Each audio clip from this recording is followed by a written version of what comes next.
Hello my dear student, हमारे इस प्यारे से चैनल में आपका स्वागत है। आज मैं आपके लिए लेके आया हूँ क्लास 10th का जो केमिस्ट्री का पहला पार्ट है, रासायनिक अभिक्रिया एवं समीकरण। उससे रिलेटेड कुछ इंपॉर्टेंट एमसीक्यू क्वेश्चन यानी बहुविकल्पी क्वेश्चन होंगे, जिसमें एक क्वेश्चन होगा, उसके 4 ऑप्शन दिए जाएंगे और उसका आंसर आपको बताना है। क्योंकि बोर्ड एग्ज़ाम जो है हमारे सिस्टम को थोड़ा सा चेंज किया हुआ है। पिछले साल से जो है हमारे एग्ज़ाम में जो है 20 नंबर का बहुविकल्पी क्वेश्चन आने लगा है। तो चलिए देखते हैं हम लोग अपना पहला क्वेश्चन। हमारा पहला क्वेश्चन है, लोहे को जिंक से लोपित करने की क्रिया को कहते हैं। इस चीज़ को आप लोगों को पढ़ाया गया है धातुओं को संक्षारित होने से बचाने के उपाय में। जो लोहा होता है Fe, ठीक है, ये जब नमी से क्रिया करता है, नमी को H2O लिखेंगे तो ये बना लेता है जंग, ठीक है, इसमें जंग लगने लगता है, ठीक है। तो इसको बचाने के लिए एक तरीका बनाया गया है, उसमें जो है लोहे के ऊपर जिंक चढ़ा दिया जाता है, क्योंकि लोहे के ऊपर जब जिंक लगा दिया जाएगा तो लोहे पे जंग नहीं लगेगा। तो इस क्रिया को कहते हैं गैल्वेनीकरण। तो इसका सही आंसर होगा गैल्वेनीकरण, या इसे ही जस्तीकरण भी कहते हैं, ठीक है। उसके बाद हम लोग अपना देखेंगे नेक्स्ट क्वेश्चन। हमारा दूसरा क्वेश्चन है, सिल्वर क्लोराइड का रंग क्या है। सिल्वर क्लोराइड यानी कि AgCl, ठीक है। देखिएगा AgCl, देखो हमारा चांदी होता है ये सफ़ेद होता है और सिल्वर क्लोराइड भी सफ़ेद रंग का होता है। पहला आंसर होगा इसका श्वेत, ठीक है, ये इसका सही आंसर होगा। चलिए हम लोग देखते हैं तीसरा क्वेश्चन हमारा, जस्ता तथा तनु HCl अम्ल की क्रिया के फलस्वरूप निम्न में से कौन सा बनता है। देखिएगा जस्ता मतलब Zn हो गया और हाइड्रोक्लोरिक अम्ल का मतलब हमारा HCl हो गया। तो यहाँ पे क्या होता है, Zn जो है Cl के साथ मिल करके बनाता है ZnCl2 और ये हाइड्रोजन जो है यहाँ पे गैस के रूप में निकलता है, ठीक है। तो हमेशा ये भी चीज़ यहाँ पे याद रखना, धातुएं, ये धातु है जो किसी अम्ल के साथ क्रिया करती है तो हाइड्रोजन गैस हमेशा निकलती है, ठीक है। तो आंसर इसका होगा सी वाला H2, यही इसका राइट आंसर होगा। इसको नोट कर लीजिए और सारे क्वेश्चनों को लिख लीजिए। बोर्ड एग्जाम में ये क्वेश्चन आपके लिए बहुत ही हेल्पफुल होंगे अगर आप इनको तैयार किए हैं, ठीक है। उसके बाद चलिए हम लोग चौथा क्वेश्चन देखते हैं। चलो देखते हैं चौथा क्वेश्चन, निम्नलिखित में से कौन एक दहन अभिक्रिया है। दहन का मतलब होता है उस चीज़ को जलाया जाए, ठीक है, जलाया जाए, जलाने से क्या मिले हमको, ऊष्मा मिले, ऊष्मा, ठीक है, जलाया जाए उसको तो ऊष्मा मिले। तो जल का उबलना, यहाँ तो हमको जल को उबालने में ऊष्मा लगेगी, ये दहन क्रिया नहीं है। मोम का पिघलना, मोम अगर पिघलेगी तो उसको ऊर्जा देनी पड़ेगी तभी मोम पिघलेगी, या इनमें से कोई नहीं, ये नहीं होगा। पेट्रोल का जलना बहुत इंपॉर्टेंट है, पेट्रोल का जलना, पेट्रोल को जलाएंगे तो उससे ऊष्मा निकलेगी, तो यही हमारा सही आंसर होगा, पेट्रोल का जलना, ठीक है, नोट कीजिएगा।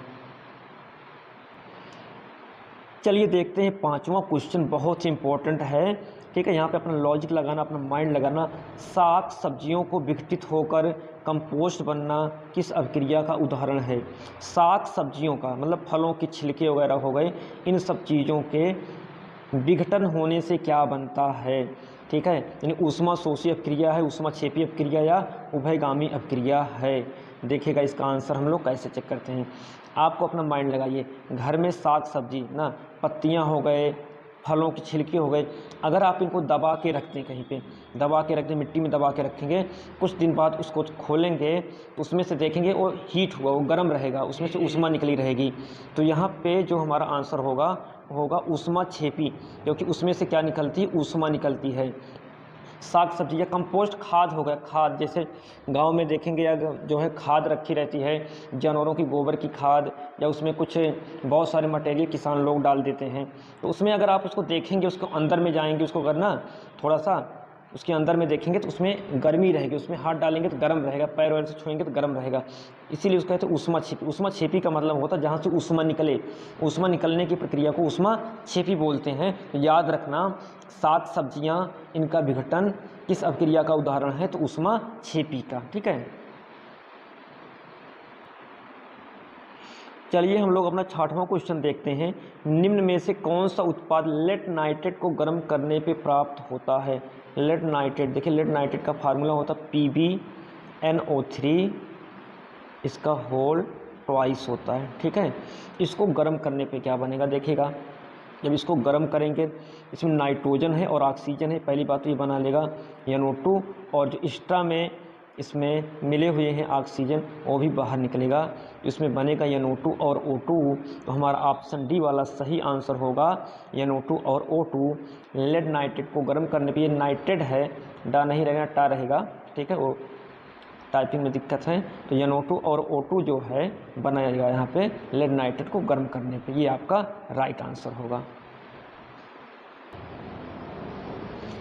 चलिए हम लोग देखते हैं नेक्स्ट क्वेश्चन अपना, क्वेश्चन नंबर 7। निम्न में से कौन सही है? देखिए इसमें सब में कॉमन दिखाई दे रहा आपको Na2CO3, ये हमारा धावन सोडा है। तो धावन सोडा जो होता है हमेशा इसमें जल के 10 अणु अटैच होते हैं, 10H2O। इसका फार्मूला जिन बच्चों को याद होगा वे बता देंगे सीधा देख करके, इसका आंसर बी वाला होगा, ठीक है। चलिए देखते हैं हम अपना अगला क्वेश्चन। हमारा अगला क्वेश्चन है निम्नलिखित अपक्रियाओं में अपघटन अपक्रिया है। देखिए अपघटन, अपघटन का मतलब है जहाँ पे एक यौगिक टूट करके ना 2 या 2 से अधिक यौगिकों को बनाए, ठीक है, एक यौगिक टूट करके अलग अलग यौगिकों को बनाए। तो यहाँ पे ये वाला भी हमारा नहीं हो, क्योंकि यहाँ पे अपघटन नहीं हो रहा। अपघटन का मतलब है उस यौगिक में से 2 या 3 भागों में टूट जाए। तो हमारा आंसर यहाँ पे सी वाला होगा, KClO3, पोटेशियम क्लोरेट, KClO3। जब इसको गर्म करेंगे तो ये KCl और प्लस ऑक्सीजन बनाएगा, ठीक है। तो हमारा आंसर हो जाएगा सी वाला राइट आंसर। चलिए देखते हैं अगला क्वेश्चन, क्वेश्चन नंबर 9 है हमारा। क्वेश्चन नंबर 9 में दिया गया है Fe2O3 + 2Al2O3 + 2Fe दी गई अपक्रिया किस प्रकार की है? यहाँ पे हमको पहचान करनी है कि अपक्रिया का प्रकार क्या है। चैप्टर में आपको पढ़ाया गया है रासायनिक अपक्रियाओं के प्रकार, संयोजन अपक्रिया, विस्थापन, द्विविस्थापन, वियोजन, विस्थापन। देखो संयोजन अपक्रिया में क्या होता है, 2 या 2 से अधिक जुड़ते हैं और एक नया पदार्थ बनाते हैं। तो यहाँ पे तो ऐसा नहीं हो रहा, ठीक है। द्विविस्थापन का मतलब होता है अदला बदली होना। द्विविस्थापन 2 चीज़ों की अदला बदली होना। अब यहाँ पे Fe2O3 आपको दिखाई दे रहा है, एक Fe2O3 है, ठीक है, और दूसरा हमारा एल्युमिनियम है। अब यहाँ पे देख रहे हैं Fe बिल्कुल अलग हो जा रहा है, तो यहाँ पे Fe को कुछ मिल नहीं रहा है, यानी अदला बदली नहीं हुई है। वियोजन, वियोजन का मतलब होता है टूटना, तो यहाँ टूट तो नहीं रहा है। तो यहाँ पे देखिए वियोजन लास्ट वाला है, यही आंसर हमारा, ठीक है। तो लास्ट वाला हमारा यहाँ पे है विस्थापन अपक्रिया। देखिए विस्थापन अपक्रिया का मतलब होता है कि कोई एक पदार्थ जो है वो विस्थापित हो जाए। विस्थापित का मतलब अलग हो जाए। तो यहाँ पे आप देख रहे हैं Fe, पहले देखिए यहाँ पे Fe2O3 ऑक्सीजन के साथ में, और यहाँ पे Fe बिल्कुल अलग हो जा रहा है, ठीक है। और उस Fe का स्थान कौन ले लिया, एल्युमिनियम में ले लिया। तो इस अपक्रिया को कहेंगे विस्थापन अपक्रिया। विस्थापन अपक्रिया में कोई एक पदार्थ जो होता है ना अपने यौगिक के रूप में वो विस्थापित हो जाता है। तो यहाँ पे Fe देखिए विस्थापित होकर ये अलग रूप से पड़ा है, ठीक है। तो इसका होगा आंसर विस्थापन अपक्रिया, इसको नोट कीजिएगा। उसके बाद हम लोग अगला क्वेश्चन देखते हैं। चलिए देखते हैं अगला क्वेश्चन हमारा, लौह चूर्ण पर तनु हाइड्रोक्लोरिक अम्ल डालने पर क्या होता है? लोहे का चूर्ण यानी कि आप Fe और इस पे डाल रहे हैं HCl, तो यहाँ भी देखिए विस्थापन अपक्रिया होगी, Fe मिल जाएगा Cl से, ठीक है, तो बना लेगा FeCl3, आयरन क्लोराइड बनाएगा और ये हाइड्रोजन मुक्त हो जाएगी। तो पहला आंसर होगा इसका ये वाला, हाइड्रोजन गैस निकलेगी ये, और प्लस आयरन क्लोराइड बनेगा, यही ऑप्शन आपका सही होगा। चलो थोड़ा सा इसको आपको डिटेल में दिखा देते हैं। जैसे मान लो ये हमारा देखो यहाँ पे Fe हो गया प्लस HCl, ठीक है। अब यहाँ पे बनाएगा ये FeCl2 प्लस H2 बनाएगा, ठीक है। तो H2 गैस हो गई, FeCl2 ये जो है हमारा क्या है, आयरन क्लोराइड है। संतुलित करेंगे तो यहाँ पे 2 लगा देंगे, तो अपक्रिया हमारी क्या हो गई, संतुलित हो गई, ठीक है। तो इस तरह से आप इसको समझ सकते हैं। चलिए अगला क्वेश्चन देखते हैं, क्वेश्चन नंबर 11। हमारा अगला क्वेश्चन है, श्वसन किस प्रकार की अभिक्रिया है। श्वसन का मतलब जो हम सांस लेते हैं। अच्छा, जब हम लोग सांस लेते हैं यानी ब्रीदिंग करते हैं, कौन सी गैस लेते हैं? ऑक्सीजन। ठीक है, ऑक्सीजन लेते हैं। और ये ऑक्सीजन देखो सबसे पहले फेफड़े में हीमोग्लोबिन से जुड़ती है ना, हीमोग्लोबिन से जुड़ती है, बनाती है ऑक्सी हीमोग्लोबिन। और ऑक्सीजन जब किसी से जुड़ती है तो उसे बोलते हैं ऑक्सीकरण। ठीक है, तो श्वसन किस प्रकार की अभिक्रिया है? ऑक्सीकरण। ठीक है, तो इसी ऑक्सीकरण को ही, जो ऑक्सीकरण है हमारा, इसी का नाम जो है दूसरा यहाँ पे दिया गया है। ऑक्सीकरण को ही क्या बोलते हैं? उपचयन। चाहे ऑक्सीकरण बोलें चाहे उपचयन बोले, दोनों का मतलब सेम होता है। तो यहाँ पे हमारा ऑप्शन ए राइट आंसर होगा, उपचयन। ठीक है, तो नोट कीजिएगा इसको। उसके बाद अगला क्वेश्चन देखते हैं। हमारा अगला क्वेश्चन है, CuO plus H2 arrow Cu plus H2O किस प्रकार की अभिक्रिया है। यहाँ पे अभिक्रिया का एग्जाम्पल हमको समझाना है। ठीक है, देखिएगा यहाँ पे क्या हो रहा है। देखो CuO है, ठीक है, और ये प्लस H2 है। तो हुआ क्या यहाँ पे, जो है इस H2 ने ऑक्सीजन को तो ले लिया, बना लिए H2O, और ये Cu अलग हो गया। ठीक है, तो Cu से कौन अलग हुआ? ऑक्सीजन।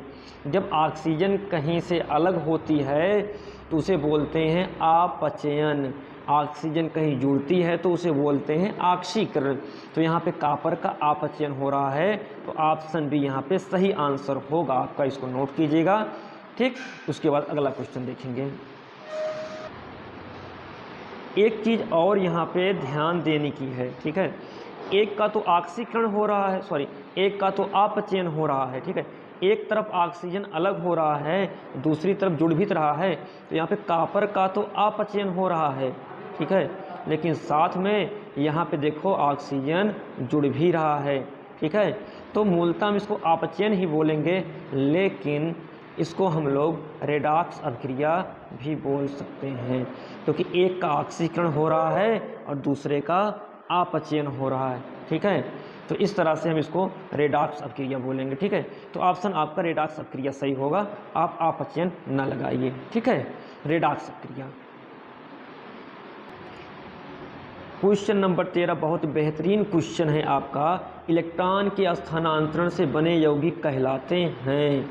ठीक है, इलेक्ट्रॉन के स्थानांतरण से धातु अधातु, ठीक है, धातुएं इलेक्ट्रॉन का त्याग करती हैं, अधातुएं इलेक्ट्रॉन का ग्रहण करती हैं। जैसे NaCl, ये सोडियम ने इलेक्ट्रॉन त्यागा, क्लोरीन ने उस इलेक्ट्रॉन को ले लिया। ठीक है, इससे बनता है आयनिक यौगिक, उसी को हम लोग बोलते हैं विद्युत संयोजक यौगिक।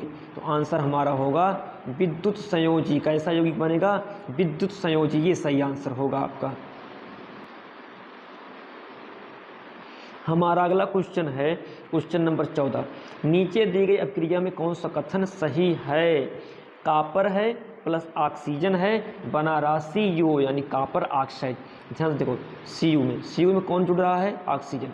ठीक है, कॉपर में ऑक्सीजन जुड़ रही है, तो ऑक्सीजन का जुड़ना यानी कि ऑक्सीकरण। तो यहाँ पे आंसर हमारा होगा कॉपर का ऑक्सीकरण, यही हमारा सही आंसर होगा।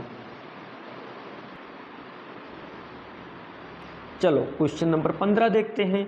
निम्नलिखित समीकरण H2 प्लस Cl2 2HCl ये कैसी अभिक्रिया है? कैसी अभिक्रिया है? अपघटन तो नहीं हो रहा है, संयोजन, विचार कीजिए संयोजन पे। ठीक है, संयोजन अभिक्रिया में क्या होता है? हाइड्रोजन और क्लोरीन देखो यहाँ पे जुड़ के बन रहे हैं HCl। ठीक है, अब ध्यान दे रहे हैं यहाँ पे, जब दो मटेरियल जुड़े, मान लो A और B मिलकर के क्या बना लें? AB बना लें। ठीक है, तो ऐसी अभिक्रिया को संयोजन बोलते हैं। संयोजन मतलब जुड़ जाना, संयोजन का मतलब होता है जुड़ना। तो यहाँ पे हाइड्रोजन और क्लोरीन दोनों मिलके HCl बना रहे हैं, तो यहाँ पे हमारा सही आंसर होगा संयोजन अभिक्रिया। ठीक है, तो हाइड्रोजन और क्लोरीन मिलके HCl बना रहे हैं, तो अभिक्रिया हमारी होगी संयोजन अभिक्रिया। ठीक है, यही आपका सही आंसर होगा, इसको नोट डाउन कीजिएगा। उसके बाद हम लोग अगला क्वेश्चन देखेंगे, क्वेश्चन नंबर 16 देखेंगे। हमारा अगला क्वेश्चन है क्वेश्चन नंबर 16। निम्नलिखित में से कौन द्विविस्थापन अभिक्रिया है? देखिए द्विविस्थापन का मतलब होता है हमारे जो दो यौगिक हैं दोनों में अदला बदली हो जाए। ठीक है, अदला बदली का मतलब समझाते हैं।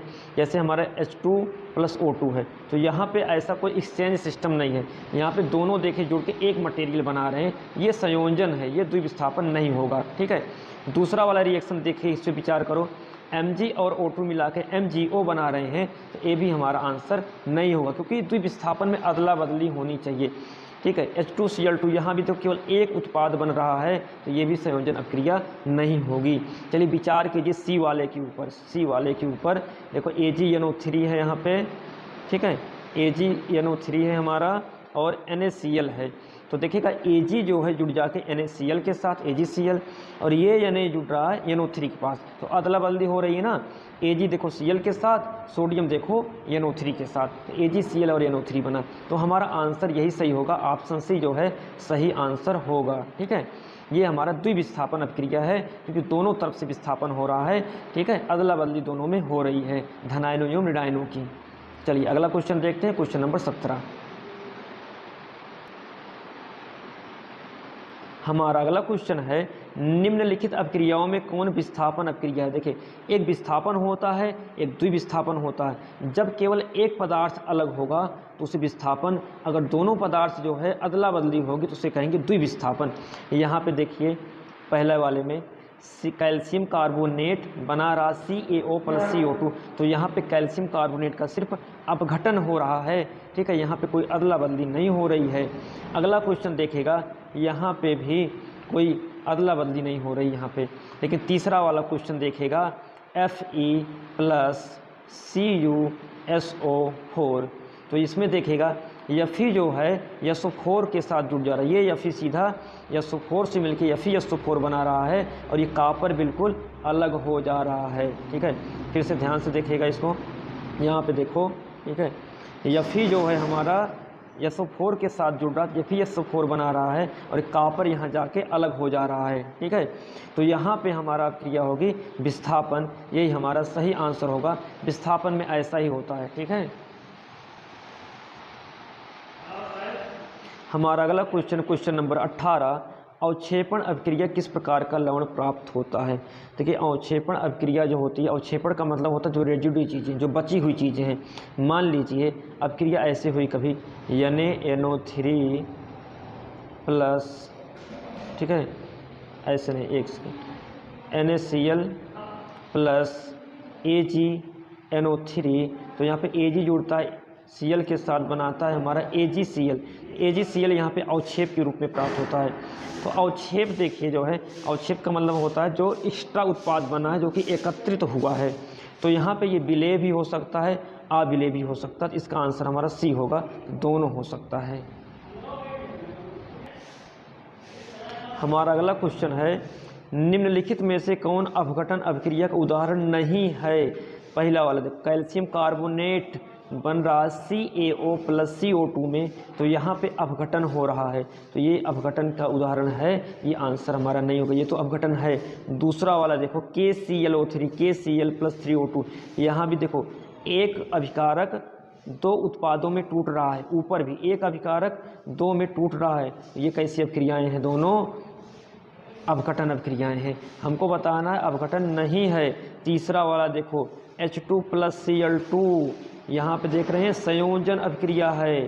ठीक है, दोनों जुड़ करके HCl बना रहे हैं, हाइड्रोजन और क्लोरीन मिलके HCl बना रहे हैं। ठीक है, तो हमारा जो है यहाँ पे ये वाला आंसर संयोजन, यही हमारा सही ऑप्शन होगा।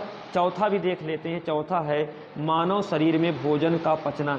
देखिए, मानव शरीर में भोजन का पचना, भोजन हमारे पेट में जाता है, उसका ब्रेकडाउन होता है, भोजन टूटता है, तब जाके पचता है।